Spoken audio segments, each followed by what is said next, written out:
সিংগাইর এক মাদ্রাসার অধ্যক্ষের বিরুদ্ধে জনসাধারণের চলাচলের রাস্তা বন্ধ করে দেওয়ার অভিযোগ উঠেছে। মানিকগঞ্জের সিংগাইর উপজেলা 2022-2023 অর্থ বছরে সিংগাইর উপজেলা ধল্লা ইউনিয়নের 5 নং ওয়ার্ডের ভূমি দক্ষিণ গ্রামের দক্ষিণ পাড়া সবুর খানের বাড়ি থেকে মোহাম্মদ ইয়াকুব আলীর বাড়ি পর্যন্ত সরকারি অনুদানে একটি কাঁচা রাস্তা নির্মিত হয়। এতে ওই এলাকার একটি মাদ্রাসা ও স্থানীয় প্রায় 300 মানুষের চলাচলের পথ সুগম হয়। কিন্তু হঠাৎ করে গত 15 এপ্রিল অভিযুক্ত খাসের চর মাহমুদিয়া আলী মাদ্রাসার ভারপ্রাপ্ত অধ্যক্ষ শামসুদ্দিন ও তার পুত্র ফারুক সংবদ্ধ কয়েকজন লোকজন নিয়ে রাস্তার মাঝপথে একটি টং ঘর তুলে কাটা দিয়ে বেড়া দিলে ওই রাস্তাটি বন্ধ হয়ে যায়।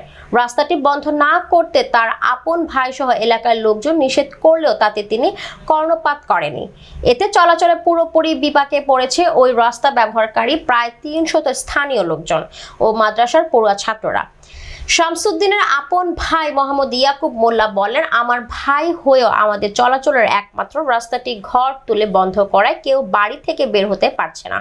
এ সময় তিনি উপজেলা নির্বাহী কর্মকর্তার বরাবর একটি লিখিত অভিযোগ করেছেন বলেও জানান।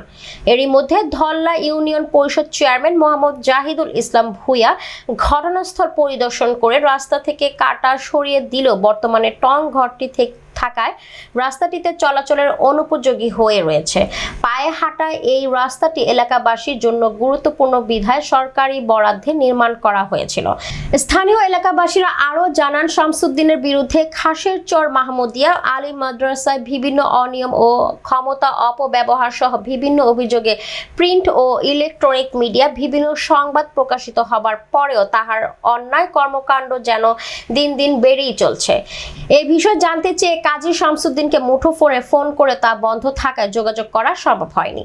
তবে সিংগাইর উপজেলা নির্বাহী কর্মকর্তা পলাশ কুমার বসু আশ্বস্ত করে জানান, এ বিষয়ে একটি অভিযোগ পেয়েছি। জনগণের চলাচলের রাস্তা বন্ধ করার অধিকার কারণেই, তাই এই বিষয়টির গুরুত্ব সহকারে দেখা হচ্ছে। আমার নাম মোহাম্মদ ইয়াকুব আলী মোল্লা। এই রাস্তাটা আমার বাপ দাদার আমল থেকে চলাচল, এখান থেকে অনেক লোকজন যাতায়াত করে এবং সরকারের কাছে আবেদন করা পরে প্রকল্পের রাস্তাটা আমাদের এখানে হয়ে গেছে আজ প্রায় 1 বছরের উপরে। এখানে পাশে আমাদের একটা মাদ্রাসা আছে, তারা 200-এর উপরে আছে ছাত্র। এরা প্রতি বাড়িতে বাড়িতে লজিং খায় এবং মানুষ যাতায়াত করে তাদের। এই রাস্তাটার ভিতরে হঠাৎ শামসুদ্দিন হঠাৎ করে একটা ঘরটা উঠেছে। আমরা অতি দ্রুত এটা সমাধান চাই।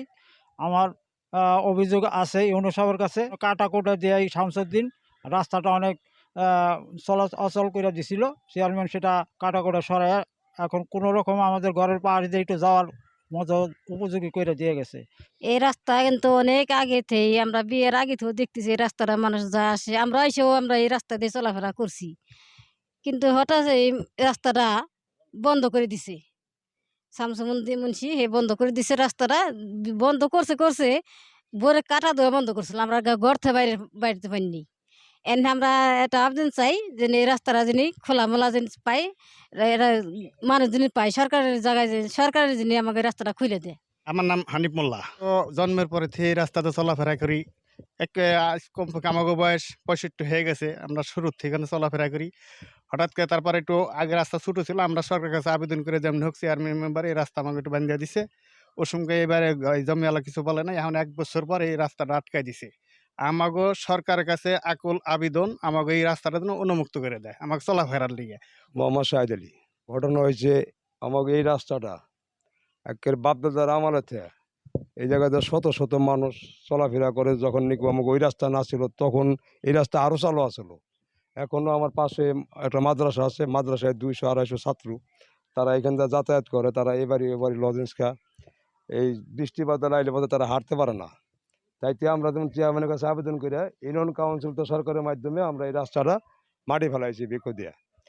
তাই রাস্তার সম্পূর্ণ হানি হয়ে গেছে। এই মাথায় ওনার একজন মানুষের একটা এই শামসুদ্দিন কাজীর একটা ভিটা আছে, আমাকে সম্পত্তি কিনে চুরি করে দলিল করে নিয়ে তারপরে এই ভিটাটা বাঁধছে। বান্ধে এখন আমাকে এনে হাঁটতে দেয় না।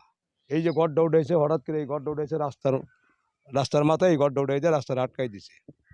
এখন আপনাকেও মনে করেন যে চলাফেরা এই মাদ্রাসার ছাত্রগুলো আর এই এলাকার মানুষগুলোর চলাফেরা এত বেকায়দা হয়েছে ভাই, তা বলার মতো না। চেয়ারম্যান ভাই আইসে তারপরে এই কাটাগুলো সরাইয়া, তাই আমাকে কোনো রকম চলার আমার সরকারের কাছে একটাই আবেদন, এই রাস্তাটা দিন আমাকে ক্লিয়ার করে দেয়।